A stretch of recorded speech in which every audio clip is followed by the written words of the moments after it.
Assalamu alaikum dear students. I hope so all of you will be fine. बेटा my name is Mohammad Awais Ashraf और मैं आप सबको तमाम स्टूडेंट्स को तमाम देखने वालों को एटॉमिक ट्यूटर आपके अपने YouTube चैनल पर खुशामदीद कहता हूं और इसी ही प्रे के साथ इसी ही दुआ के साथ कि जो हम आज लेक्चर स्टार्ट करें वो आपके लिए आसानियों का बायस बने और आप उससे बहुत ज्यादा फायदा हासिल करें। ठीक है, तो बेटा आज हम जिस टॉपिक पर बात करने जा रहे हैं वो है क्वांटाइज्ड रेडियाई। ये टॉपिक जो है ये मैंने चैप्टर नंबर 20 पार्ट 2 फिजिक्स से लिया है, जो कि ये आपके बोर्ड के पॉइंट ऑफ व्यू से बेटा बहुत ज्यादा इंपॉर्टेंट है, बहुत अहमियत का हामिल है, बिकॉज ये लॉन्ग क्वेश्चन के तौर पर जो है वो आता होता है। जो इससे प्रीवियसली आपने जो इससे पिछला जो टॉपिक डिस्कस किया हुआ है वो उसमें बोहर्स का मॉडल है, बोहर्स मॉडल ऑफ एटम है। ठीक है, उसके बाद हम आते हैं ये अपनी कैलकुलेशंस के ऊपर। ये प्योरली मैथमेटिकल कैलकुलेशंस के रिलेटेड जो है ये आर्टिकल है हमारा। क्वांटाइज्ड रेडियाई है, वेलोसिटी है, ठीक है, क्वांटाइज्ड एनर्जी है, ठीक है, और ये इस चैप्टर के one of the most important topic जो है वो हम आज डिस्कस करने जा रहे हैं, जो कि बोर्ड के पॉइंट ऑफ व्यू से बहुत ज्यादा अहमियत का हामिल है। तो आइए बेटा स्टार्ट करते हैं। क्वांटाइज्ड रेडियाई, ठीक है, रेडियाई क्या है? सिंपली ये तो आपके पास क्या है कि रेडियस की जमा है, ठीक है, उसको हम जो है वो क्या बोलते हैं, रेडियाई का नाम देते हैं जी। तो बेटा रेडियाई क्या होता है? बेसिकली ये रेडियस की जमा है, ठीक है। अब हम क्या करने जा रहे हैं, एक हाइड्रोजन एटम को डिस्कस करने जा रहे हैं। ये मैंने मान लीजिए कि आपके सामने क्या है, एक हाइड्रोजन एटम जो है वो कंसीडर किया हुआ है। आप जानते हैं कि इसके सेंटर में क्या होता है, न्यूक्लियस होता है, ठीक है जी, और उस पर जो चार्ज कितना है वो प्लस ई है, और इसका जो मास है न्यूक्लियस का उसको मैं कैपिटल एम से शो कर रहा हूं, ठीक है बेटा। और मान लीजिए कि आपके पास एक ही इलेक्ट्रॉन है जो कि इसके अंदर एंटी क्लॉकवाइज डायरेक्शन के अंदर मूव कर रहा है, और किसी भी एक पॉइंट के ऊपर उसकी जो डायरेक्शन होती है वेलोसिटी की, वो हम किसके अलोंग लेते हैं, along the tangent of the circle. तो इसकी वेलोसिटी क्या होगी, vn, ठीक है बेटा। इसका जो मास है वो क्या है, उसको मैं स्मॉल m से शो कर देता हूं। ये क्या चीज है जी, इलेक्ट्रॉन है, तो इसको हम e नेगेटिव से शो कर देते हैं, ठीक हो गया। और यहां से सेंटर से लेके इसका यहां तक का जो फासला है इस ऑर्बिट का, अच्छा ये जो ऑर्बिट मैंने लिया है बेटा आपके सामने, ये nth ऑर्बिट है, ये कोई भी ऑर्बिट हो सकता है, ठीक है। जिस तरह आप लोगों ने पढ़ा हुआ है इसमें डिफरेंट जो है वो हर एटम के बेटा क्या होते हैं, डिफरेंट जो है वो ऑर्बिट्स जो है वो होते हैं। मैंने यहाँ पर एक nth ऑर्बिट ले लिया है, कोई सा भी ऑर्बिट जो है वो हम, क्योंकि हम इसमें वन बाय वन जो है वो सब की इंशाल्लाह वैल्यूज जो है वो कैलकुलेट करेंगे, तो वैसे आप इसको कंसीडर कर लीजिए कि ये एक nth ऑर्बिट जो है वो हमने लिया हुआ है। तो इसका सेंटर से लेके यहां तक का जो फासला होगा वो बेटा क्या हो जाएगा आपके सामने, आर एन, ठीक है। सेंटर से इस ऑर्बिट का जो ये फासला, इसको क्या बोलते होते हैं, रेडियस का नाम देते होते हैं, ये बात आप लोग जानते हैं। ओके, अब बेटा यहां पर जो सबसे जो इंपॉर्टेंट चीज है जो कि समझने वाली है वो क्या है, ये इलेक्ट्रॉन इस दायरे के अंदर रिवॉल्व कर रहा है, इस सर्कुलर ऑर्बिट के अंदर रिवॉल्व कर रहा है, ये अपनी खुशी से नहीं कर रहा है, ठीक है। हकीकत में ये इलेक्ट्रॉन हर वक्त हर लम्हा यहां से इस ऑर्बिट के अंदर से बाहर निकलने की कोशिश कर रहा है। इसकी मिसाल आप इस तरह ही ले लीजिए कि जब आप एक रस्सी के साथ एक पत्थर को बांधते हैं और उसको आप जब घुमाते रहते हैं, ठीक है, तो जब वो टूटती है रस्सी या डोर जो होती है, जब वो टूट जाती है तो क्या होता है, पत्थर एक खास डायरेक्शन के अंदर चला जाता है। तो इसी तरह ही बेटा ये जो इलेक्ट्रॉन है ये अपनी खुशी से इसके अंदर मूव नहीं कर रहा है, कोई ना कोई फोर्स जरूर है जो कि इसको इस दायरे के अंदर क्या कर रही है, रिवॉल्व करवा रही है। और वो फोर्स कौन सी है, वो है सेंट्रीपिटल फोर्स, एग्जैक्टली। तो बेटा ये यहां पर इसको दायरे के अंदर जो फोर्स घुमा रही है वो क्या है, सेंट्रीपिटल फोर्स है। और वो सेंट्रीपिटल फोर्स कहां से मिल रही है, इस न्यूक्लियस की मदद से मिल रही है। बात समझ आ गई है? इसकी हम मिसाल बेटा इस तरह भी ले सकते हैं कि फर्ज कर लो कि ये आपके पास एक रोड है, ठीक है, ऐसे ये बेटा फर्ज कर लो कि आपके पास ये क्या है, एक रोड है, ये रोड है और इस रोड के ऊपर एक गाड़ी जो है वो आपके सामने क्या कर रही है, ट्रेवल कर रही है, मूव कर रही है इस तरह दायरे के अंदर। अब ये जब आप इस गाड़ी को इस तरह जो है वो घुमाते हैं तो क्या होता है, इसके टायर्स के दरमियान में और इस रोड के दरमियान में फ्रिक्शन होती है।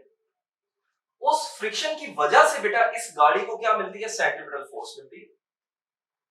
हम यहीं से एक और एग्जांपल ले सकते हैं कि यहां पर जो है वो आप फर्ज कर लीजिए कि आपके पास क्या है, एक इस तरह ये दायरा है और यहां पर बिल्कुल इसके सेंटर में एक पर्सन जो है वो खड़ा हुआ है ऐसे, और इसके ये हाथ के साथ यहाँ पर जो है वो क्या कर रहा है जी, एक पत्थर को दायरे के अंदर घुमा रहा है। तो बेटा यहाँ पर जैसे ही ये रस्सी टूट जाएगी तो ये जो पत्थर है ये दायरे के अंदर नहीं घूम सकता। इसका मतलब यहाँ पर रस्सी जो है वो इस पत्थर को दायरे के अंदर घुमा रही है, यानी उसको सेंट्रीपिटल फोर्स मुहैया कर रही है। आप लोग सेंट्रीपिटल फोर्स से बेटा बहुत अच्छे से वाकिफ हैं कि ऐसी फोर्स जो कि किसी चीज को दायरे के अंदर घुमाती है वो क्या होती है, सेंट्रीपिटल फोर्स होती है। तो इस केस में क्या थी, फ्रिक्शन थी। यहां पर क्या थी, आपके सामने ये डोर है या रस्सी है वो इसको घुमा रही है। तो बेटा इस केस में क्या है, क्या आया, यहां पर इलेक्ट्रॉन और इस जो न्यूक्लियस है, प्रोटॉन्स जो हैं इसके अंदर, उनके दरमियान में यहां पर कोई रस्सी बंधी हुई है? नहीं, ऐसा नहीं है बेटा। यहां पर इसको इस न्यूक्लियस की मदद से फोर्स मिल रही है, सेंट्रीपिटल फोर्स मिल रही है, लेकिन वो आखिर कौन सी ऐसी चीज है जो कि सेंट्रीपिटल फोर्स प्रोवाइड कर रही है? बेटा वो है इन दोनों चार्जेस के दरमियान में इलेक्ट्रोस्टैटिक फोर्स ऑफ अट्रैक्शन। बात समझ आ रही है? कूलम लॉ क्या कहता है कि opposite charges attract each other, ठीक है। तो सिमिलरली बेटा यहां पर जो न्यूक्लियस है वो इस इलेक्ट्रॉन को अपनी तरफ क्या कर रहा है, अट्रैक्ट कर रहा है, उसको अपनी तरफ अट्रैक्शन जो है वो दे रहा है। और इसी की वजह से ही ये जो इलेक्ट्रॉन है ये दायरे के अंदर घूमने में क्या है, मजबूर है। तो इसको हम बेटा थोड़ी सी यहाँ पर थ्योरी फरमाते होते हैं, आप लोग ये बात जानते हैं, अंग्रेजी फरमाना जरूरी होता है थोड़ा सा, ठीक है। तो मैं क्या कर रहा हूँ, कंसिडर हाइड्रोजन एटम, मैंने हाइड्रोजन एटम ले लिया और उसके अंदर मैंने क्या कर लिया जी, एक इलेक्ट्रॉन होता है, एक इलेक्ट्रॉन है वो दायरे के अंदर मूव कर रहा है, उसके अंदर एंटी क्लॉकवाइज डायरेक्शन के अंदर विद वेलोसिटी v, उसका मास m है, एज शोन इन फिगर। जहां से भूल जाए आगे क्या लिखना होता है, एज शोन इन फिगर, ठीक है जी। सो हियर rn बेटा किसको रिप्रेजेंट कर रहा है, rn शो कर रहा है रेडियस ऑफ nth ऑर्बिट, ठीक है जी। rn किसको शो कर रहा है, रेडियस ऑफ nth ऑर्बिट को, ओके।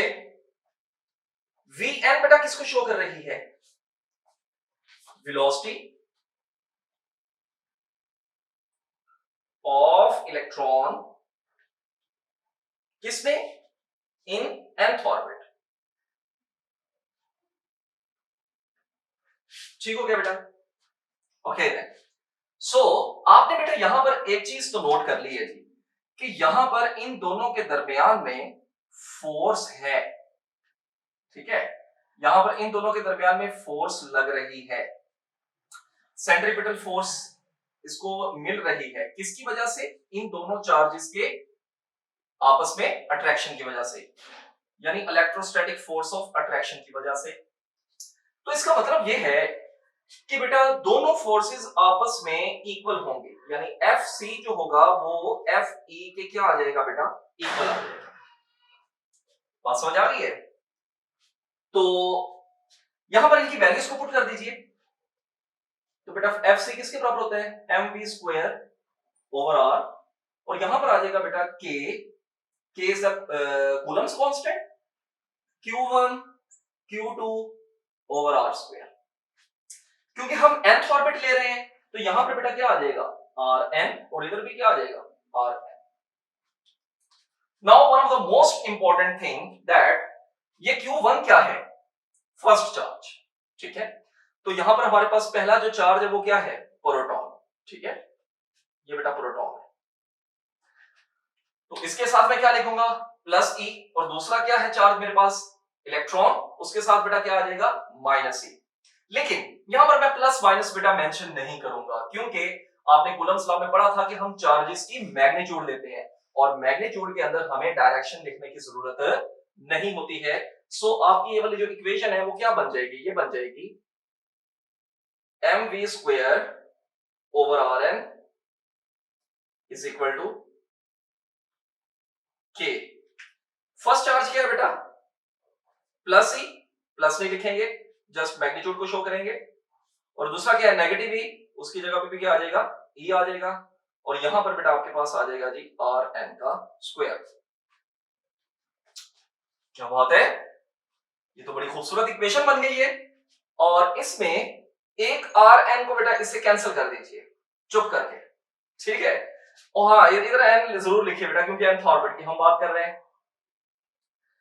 तो इधर आ जाएगा बेटा आपके पास mvn square is equal to K E square over Rn। ठीक हो गया, ये Rn बेटा डिवाइड हो रहा है, इसको उठा के इस तरफ ले जाइए, तो आपके पास क्या जी। तो बेटा इसमें यहां पर मैं Vn को उठा के इस तरफ ले जाऊंगा, सॉरी Rn को उठा के इस तरफ ले जाऊंगा, तो मेरे पास ये वाली जो है वो Rn की ये वाली वैल्यू आ जाएगी। लेकिन इसके अंदर जो बेटा Vn है इसकी वैल्यू मुझे कैलकुलेट करनी है, तो वो बहुत इजी है। आपने बोहर्स का एक सेकंड पोस्टुलेट पढ़ा था, वो ये था कि mvr is equal to nh over 2 pi.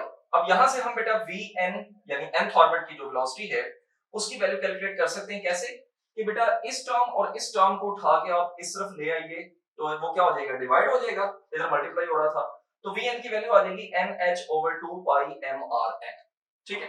अब बेटा इस vn की वैल्यू उठा के आप यहां पर पुट कर दीजिए। चलिए मैं इसको इक्वेशन नंबर 1 का नाम दे देता हूं।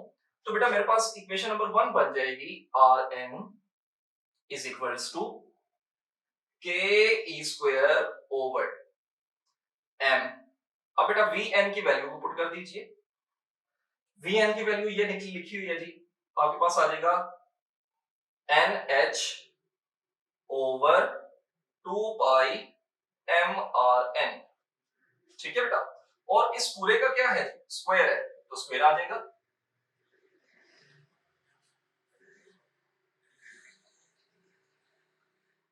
के ई स्क्वायर बेटा आपके पास आ जाएगा m into n square h square over 4 pi square m और n का स्क्वायर, ठीक है बेटा। ठीक हो गया जी। अब बेटा ये जो यहां पर ये डिनोमिनेटर का डिनोमिनेटर है, ये तो कहां चला जाएगा ऊपर चला जाएगा, तो आपके पास आ जाएगा Rn इज इक्वल टू के square multiplied by 4 pi square m और n का square divided by m n square h square, ठीक हो गया बेटा। अब यहां पर जो चीज कटती है उसको आप कट कर दीजिए, ये इससे बेटा कैंसिल हो जाएगा, तो आपके पास ये m m से भी क्या हो जाएगा बेटा कैंसिल हो जाएगा, ठीक है जी। लेकिन यहां पर एक चीज ये बेटा जरूर देख लीजिएगा कि यहां पर स्क्वायर है, तो इसका एक पावर इससे कैंसिल होके फिर एक बच जाएगा।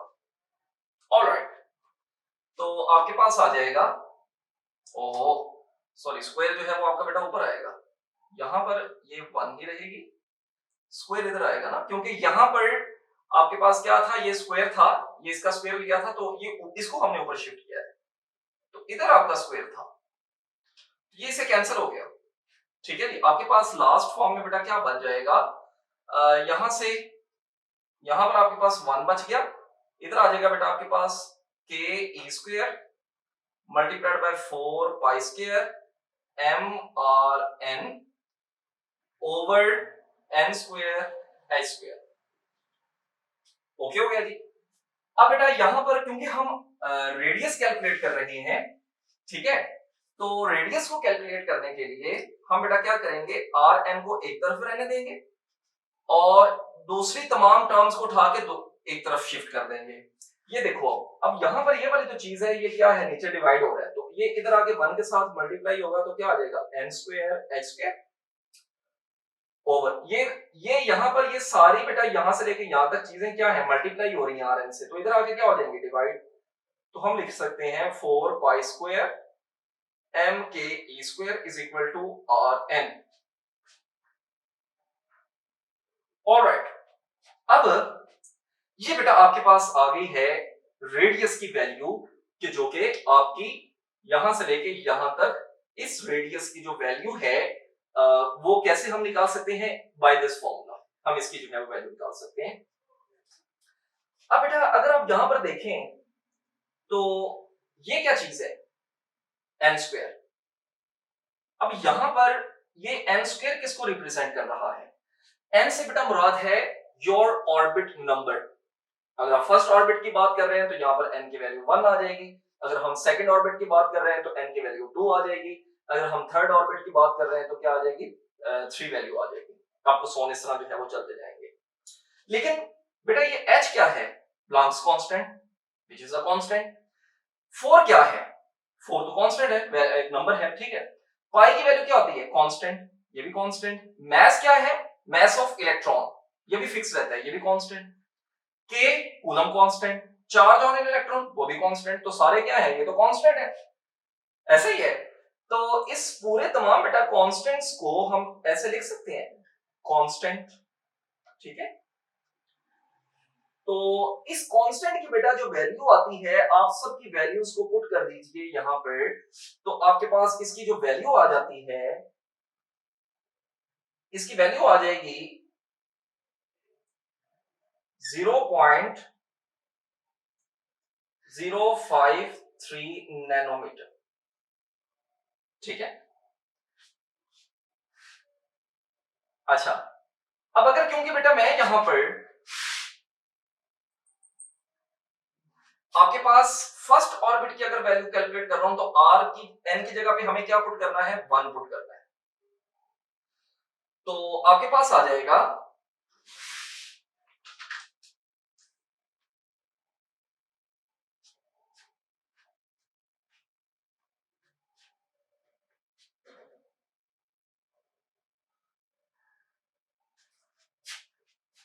जी। तो बेटा हम यहां पर आर अगर फर्स्ट ऑर्बिट की वैल्यू कैलकुलेट कर रहे हैं, फर्स्ट ऑर्बिट की, ठीक है, तो उसके लिए क्या आ जाएगा, R1 जो कि किसके बराबर आ जाएगा, n की जगह पर क्या वैल्यू पुट करेंगे, 1 का स्क्वायर, और साथ में क्या आ जाएगा 0.053 नैनोमीटर।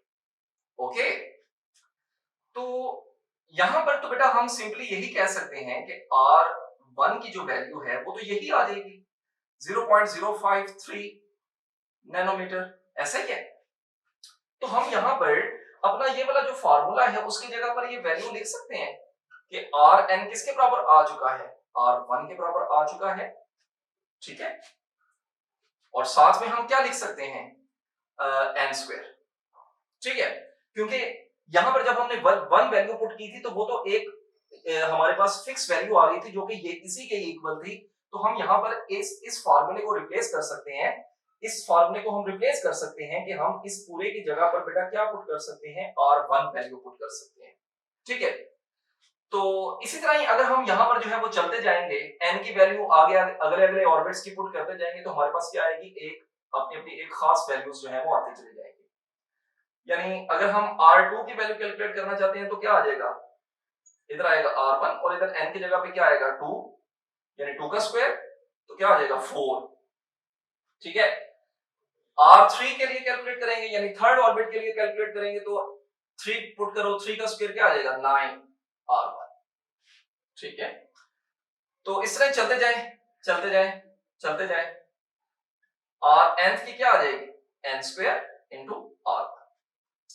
अब बेटा जो यहां पर जो सबसे जो इंपॉर्टेंट चीज है जो कि मैं आपको बताने की कोशिश करना चाह रहा हूं, जो कि सबसे इंपॉर्टेंट चीज है वो क्या है बेटा, ये देखो हमने फर्स्ट ऑर्बिट की वैल्यू निकाली, वो ये है। सेकेंड ऑर्बिट की वैल्यू निकाली, उसके साथ क्या आया है 4 टाइम्स फर्स्ट ऑर्बिट वैल्यू। ठीक है, यानी आपके जो हाइड्रोजन एटम है उसका रेडियस जो है, फर्स्ट ऑर्बिट का जो रेडियस है वो तो ये है, ये तो कैलकुलेट कर लिया। लेकिन जो सेकेंड ऑर्बिट है उसकी वैल्यू क्या आई है बेटे, उसकी वैल्यू आई है 4 गुना किसका, आपके फर्स्ट ऑर्बिट के रेडियस का जो है वो क्या है, सेकेंड ऑर्बिट की वैल्यू आ गई। बात समझ आ गई? तो थर्ड ऑर्बिट की वैल्यू क्या है, उसके रेडियस की वैल्यू क्या है, वो है 9 टाइम्स यानी 9 गुना किसका, पहले ऑर्बिट का। यानी पहले ऑर्बिट का 9 गुना आगे जो है वो आपका कहां पर लाई करेगा, आपका जो थर्ड ऑर्बिट जो है वो कहां पर लाई करेगा, वो 9 गुना आगे लाई करेगा किसके ऊपर, फर्स्ट ऑर्बिट के ऊपर। बात समझ आ गई बेटा? तो अब इसको हम यहां पर जो है वो बहुत अच्छे अंदाज से समझते हैं कि यहां पर इसको बेटा फर्ज कर लो कि ये क्या है, आपके पास दरमियान में न्यूक्लियस है। फर्ज कर लो कि ये आपके पास बेटा क्या है, फर्स्ट ऑर्बिट है हाइड्रोजन एटम का। अब जो दूसरा ऑर्बिट है वो एग्जैक्टली न्यूक्लियस से इसी फासले के ऊपर नहीं बनेगा। अगर आप कभी भी एटम की जो स्ट्रक्चर्स हैं अगर आप देखेंगे तो बेटा कहीं पर भी आपको ये चीज नहीं मिलेगी जी। तो बेटा हम इसी ही चीज को यहां पर जरा थोड़ा सा अच्छे अंदाज में देखते हैं कि फर्स्ट कर लो कि ये आपके पास क्या है, न्यूक्लियस है, ठीक है जी, प्लस ई चार्ज, और ये आपके पास आ गया जिसका फर्स्ट ऑर्बिट, उसका रेडियस यहां पर ये देखिए। मैं इस कॉन्सेप्ट को आपको जरा क्लियरली यहां पर जो है समझाना चाह रहा हूं। ये आपके पास आ गया जी R1 की वैल्यू, सपोज कर लो कि ये R1 है, ठीक है। अब जो सेकेंड ऑर्बिट आएगा उसका रेडियस क्या आएगा, 4 गुना, यानी इस फासले का 4 गुना, ठीक है। 4 टाइम्स इंक्रीज कर दीजिए, ठीक है, 1 2 3, फर्ज कर लीजिए, मतलब जब इसको हमने 4 टाइम्स बढ़ाया तो आपके पास बेटा क्या आ गया, ये वाली वैल्यू आ गई, ठीक है। बात समझ आ गई है? तो अब हम जो थर्ड ऑर्बिट है वो बेटा क्या है, फर्स्ट ऑर्बिट का 9 गुना, यानी इसको आप 9 टाइम्स करें तो फिर उसकी जो वैल्यू आएगी वहां पर जाके आपका थर्ड ऑर्बिट बनेगा। बात समझ में आ रही है? तो मैं आपको यही चीज समझाने की कोशिश कर रहा हूं कि आपका जो इलेक्ट्रॉन है वो इन इन जगहों के ऊपर, ठीक है, चलिए फर्ज कर लीजिए कि ये आपके पास बेटा क्या है, ये आपके पास थर्ड ऑर्बिट है। अब आपका जो इलेक्ट्रॉन है वो बेटा इस फर्स्ट ऑर्बिट के अंदर, यानी यहां पर जो है वो रिवॉल्व कर सकता है, यहां पर रिवॉल्व कर सकता है, यहां पर रिवॉल्व कर सकता है। इलेक्ट्रॉन इन मखसूस ऑर्बिट्स के अंदर रिवॉल्व कर सकता है। आपका इलेक्ट्रॉन इन दोनों के दरमियान में यहां पर घूम नहीं सकता, याद रखिए, ये इसकी कैरेक्टरिस्टिक है, ये इसके अंदर जो है वो ये चीज शामिल है।